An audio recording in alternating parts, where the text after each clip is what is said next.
L'opposition ukrainienne pro-européenne a appelé à une nouvelle grande manifestation dimanche à Kiev. Mais dans le Donbass, la région natale de Viktor Yanukovych, on est loin des événements qui secouent la capitale.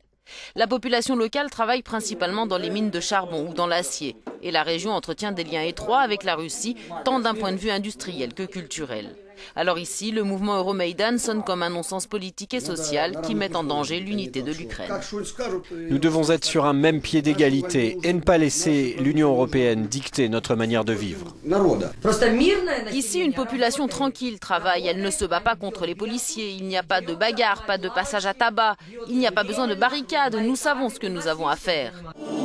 Si à Donetsk, la majorité des habitants soutient le président ukrainien et l'accord économique signé avec la Russie, depuis près d'un mois, des irréductibles campent tous les soirs dans le centre-ville pour exprimer leur solidarité à Kiev et au mouvement Maïdan. Cet accord n'est bénéfique que pour certaines familles qui dirigent les grandes entreprises de Donetsk, dit cette jeune fille. Il ne concerne en rien les gens ordinaires comme moi, par exemple. Je ne vais pas avoir un rabais sur le gaz.